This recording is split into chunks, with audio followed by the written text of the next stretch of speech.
En este segmento del programa le damos la bienvenida a Alfredo Romero. Él es director del Foro Penal. Buenos días, gracias por su tiempo, bienvenido. Buenos días, siempre a la orden, un gusto. Sí, quisiera que comenzara actualizando la cifra de los presos políticos en Venezuela y en especial cuál es la situación de salud de ellos en este momento.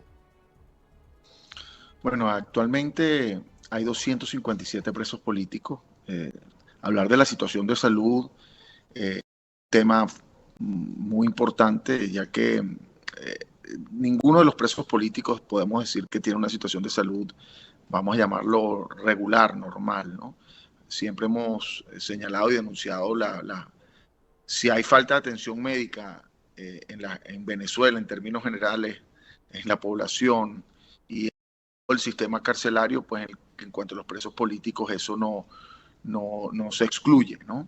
Pero más allá de eso, en virtud de la situación, digamos, de restricciones que viven los presos políticos, que en muchas ocasiones, no, por ejemplo, cuando están en cárceles como el Helicoide o en el DIGESIM, el acceso a personas extrañas a los códigos es algo que regularmente se restringe, pues más aún también ocurre con el caso de la atención de salud de ellos. Por ejemplo, está el caso de, por decirle uno de tantos, Javier Tarazona, defensor de derechos humanos, que tiene una situación de salud, digamos, delicada y no hemos, por ejemplo, no hemos tenido oportunidad de visitarlo recientemente en el Licoide. Espero que nos lo permitan, por ejemplo, el día de hoy, que es día de visita.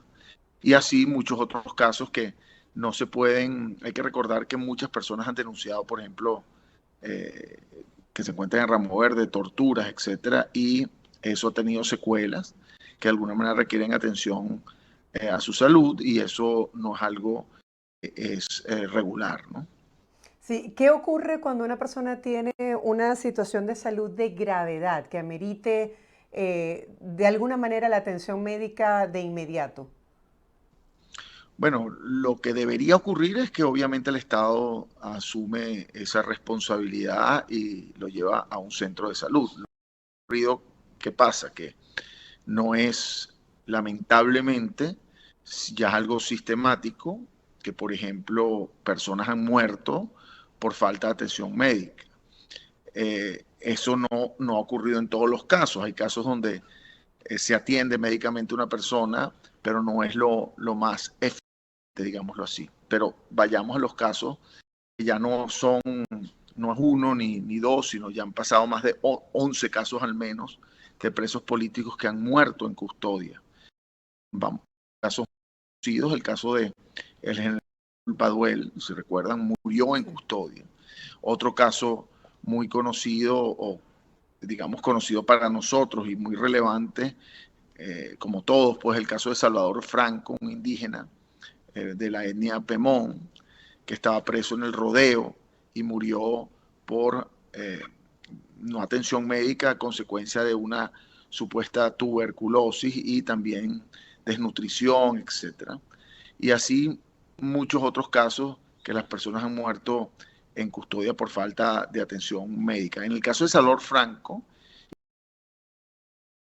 querido el tribunal que la persona se trasladara a un centro de salud, y eso no se cumplió, y bueno, y resultó, no se cumplió por parte del centro de reclusión donde se encontraba, los que se encargan del centro de reclusión, y resultó pues que falleció. Personas al día de hoy, como por ejemplo Mirlendris Benítez, ella se encuentra en el INOF, eh, encarcelada, y tiene una situación de salud, y me consta que no ha sido pues eficiente la atención a ella, incluso se ha pedido traslado, no ha sido trasladada, y bueno, vive lamentablemente en esa condición de salud en el centro de reclusión donde se encuentra, ¿no? Claro, ¿qué tipo de recursos para poder ayudar a sus seres queridos que están privados de libertad? En cuanto a salud, el Foro Penal no tiene recursos No, no, en para cuanto a poder suministrar eso, ¿no? asesoría en la defensa de sus Claro. derechos. Ujú. No, bueno, el Foro Penal ha asistido a más de 12.000 personas. Esto Suena muy fácil decirlo, pero estamos Sí. hablando ya de más de 20 años asistiendo a personas no solo privadas de libertad por motivos políticos, arbitrariamente privadas de libertad, sino también víctimas familiares, víctimas, por ejemplo, de personas que han sido fallecidas. Obviamente, al preso se le presta la atención en tribunales y más allá de eso, tenemos todo un sistema, vamos a llamarlo así, de litigio estratégico, incluso manuales que se enseñan a los diferentes abogados que ya al día en términos voluntarios son más de 5.000 personas, para los efectos de poder realizar pues toda esa defensa que no es solo, o que la defensa jurídica es, digamos, importante por el conocimiento de lo que está ocurriendo en el caso, pero obviamente, y eso lo hemos dicho, en el caso de los presos políticos, la defensa jurídica, técnica, digamos que es mínima. El resultado, digámoslo así, las consecuencias son mínimas porque se trata de presos políticos. Las decisiones de encarcelarlos y las decisiones de excarcelarlos son decisiones políticas. Entonces, más allá de la parte jurídica, que obviamente la asistimos y estamos en tribunales todo el tiempo y todo un equipo, vamos al país, atendo a estas personas que están privadas de libertad, además de la visita a la cárcel y explicarles lo que ocurre. Hay todo un esquema de denuncias internacionales, denuncias en medios de comunicación para obviamente hacer ver el caso, porque no hay cosa peor que un preso político se olvide simplemente, y esa, al olvidarse, pues, digámoslo así, el llamar la atención sobre su caso y el que sea liberado políticamente, ya que son presos políticos, es más difícil si no son tan conocidos. Entonces, esa manera de impulsar, digámoslo así, la atención sobre ese caso, lo hacemos con la gente. Pero más allá de eso, recuerde que la gran, bueno, quiero decirlo, la mitad, digámoslo así, el 50% de los voluntarios del foro penal han sido víctimas en algún momento o incluso familiares. Y se incorporan al foro penal como esquema, como una forma de agradecimiento, digamos, y de poder colaborar con otros presos y otras personas que se encuentran privadas de libertad o víctimas de la represión. Entonces conocen perfectamente lo que sufre el familiar, lo que sufre la víctima en este caso. Y obviamente más allá de la simple atención jurídica es también la atención al familiar, casi que una atención, no podemos llamarla psicológica porque no somos psicólogos, pero una atención de que el familiar se sienta pues protegido y apoyado por este grupo de personas que ya han pasado por lo mismo, ¿no? Pero Sí. también hay un tema importante, y yo le digo a la gente, a veces los invito a las oficinas del foro y tenemos incluso un salón de niños, ¿no? Donde niños llegan porque la gran mayoría de los familiares no son personas que no pueden dejar a los niños en su casa, no tienen que los cuide, los tienen que llevar a las reuniones con nosotros en nuestras oficinas. Y los niños son un factor muy importante que incluso voluntarios del foro penal los atienden. Y a final de año, particularmente en diciembre, hacemos una actividad, digamos, bastante satisfactoria para nosotros, a pesar de las circunstancias en las cuales se encuentran, que es el recopilar regalos, por ejemplo, afuera del país, Sí. en Miami, mandaron muchos regalos el equipo nuestro de allá a Venezuela, y esos regalos fueron entregados a estos hijos de presos políticos y de alguna manera le dan, digamos, una luz de felicidad a estas personas que sufren la privación de libertad de sus padres. Sí, así es. Y recuerdo que compartimos en diciembre esa iniciativa que ustedes desarrollan. ¿Qué significa para un abogado la justicia en Venezuela y para un ciudadano común que es voluntario en ese trabajo diario que se realiza en el foro penal para exponer lo que es la realidad de Venezuela en materia de cárceles y de los privados de libertad? Bueno, la justicia hay que verla desde dos puntos de vista, ¿no? La justicia hacia el futuro y la justicia en el presente y la justicia hacia el pasado, ¿no? Si me hablas de justicia, que es un concepto tan complejo, vamos a referirnos concretamente para no extendernos mucho más y hablar ya en términos filosóficos, de cómo nosotros la vemos, y obviamente su libertad y hacer todo lo posible para que eso se logre es nuestro objetivo. Pero más allá de eso, en cuanto a las personas que están privadas de libertad, es la justicia hacia el pasado. Quiere decir que crímenes personas en el pasado, que obviamente el pasado es el minuto anterior al que estamos hablando al día, pero también hay el pasado de personas, por ejemplo, que han estado privadas de libertad o han sido torturadas. Para nosotros el objetivo de justicia es lograr pues que se responsabilice a aquellas personas que cometieron estos crímenes. Y por eso es que, por ejemplo, al día de hoy, que es digamos, un logro de las organizaciones de derechos humanos y de las víctimas, se está investigando por crímenes de lesa humanidad en la Corte Penal Internacional, en La Haya. Y eso es un objetivo de justicia importante, repito, hacia el pasado, es decir, aquellos que han cometido crímenes que se responsabilicen por eso y cree una situación, digamos, de paz hacia el futuro. Es decir, la justicia tiene ese objetivo hacia el pasado, establecer responsabilidades, y hacia el futuro que no se sigan, que no se vuelvan a cometer estos crímenes que se han cometido. Aunque lamentablemente, debo decirlo, la represión en Venezuela políticamente ha sido tan eficiente que mantiene el control de poder, que no se ha parado esa represión. Siguen existiendo presos políticos, sigue existiendo la puerta giratoria, Sí. encarcelan y excarcelan personas, y siguen existiendo estos esquemas de violaciones a los derechos humanos, precisamente con el objeto de intimidar y controlar a la población. Sí, en un reciente informe ustedes presentaban que había 9.000 personas sujetas a medidas restrictivas de su libertad. Quisiera que nos brindara más detalles. Sí, por ejemplo, deben recordar que en diciembre hubo una excarcelación de personas consecuencia supuestamente de una negociación, que dijeron que eran Ujú. 20 venezolanos, sin embargo han resultado ser solo 17 y 10 ciudadanos americanos que fueron extraditados, o digamos, deportados, pues y llevados a los Sí. Estados Unidos, ¿no? Que estaban privados de libertad también en Venezuela. Unos por circunstancias políticas, 4 solamente, los demás por otras circunstancias, digo los americanos.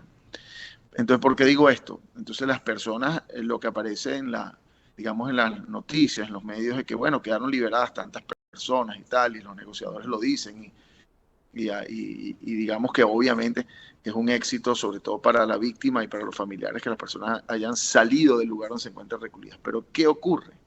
Que todas esas personas, por ejemplo, un caso conocido, Roberto Abdul, que es el presidente o director ejecutivo de Súmate, salió en libertad, entre comillas, no en libertad, salió excarcelado, porque se mantiene con medidas restrictivas a su libertad, medidas cautelares que se conocen, Sí. medidas de coerción. Tiene que presentarse, creo que cada 15 días ante un tribunal, no puede salir del país, etc. Y tiene todos estos problemas, incluso de movilizar cuentas bancarias en Venezuela, etcétera, etcétera.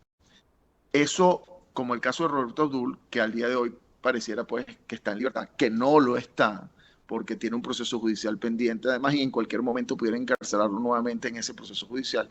Hay 9.000 personas en esa circunstancia. En Venezuela, de conformidad con nuestra base de datos, que es bastante detallada y extensa, solo desde el año 2014 ha habido casi 16.000 personas que han pasado por la prisión política. De esas 16.000 personas, obviamente, ocurre lo que hemos llamado el efecto puerta giratoria, encarcelan Ujú. unas, encarcelan otras, y siempre se mantienen como un nivel de 300 al mes. Pero hay 16.000 personas que han pasado por la cárcel política, y esas 16.000 personas tienen familias, y el efecto intimidatorio es mucho más grande en toda Venezuela. El hecho es que de esas 16.000 personas que ya no están privadas de libertad, 9.000 se encuentran fuera de la cárcel, pero obligadas a presentarse a un tribunal, no pueden salir del país en unos casos, otras tienen que enfrentarse a un proceso judicial sin ningún tipo de sustento o fundamento. ¿Y eso qué objetivo tiene? Bueno, no establecer una total libertad de las personas y poder siempre mantener el control. Y si hacemos, que no lo hemos hecho, estamos intentando hacer ese estudio que es bastante complejo, si hiciéramos, y lo puedo, esto es simplemente una hipótesis, pero creo que pudiese afirmarlo, muchas personas que han salido al exilio, que se encuentran fuera de Venezuela, han sido objeto de, digamos, persecución y están probablemente sometidas a estas restricciones a su libertad y tienen que salir del país porque se sienten intimidadas y con temor de que puedan ser encarceladas nuevamente de manera injusta, ¿no?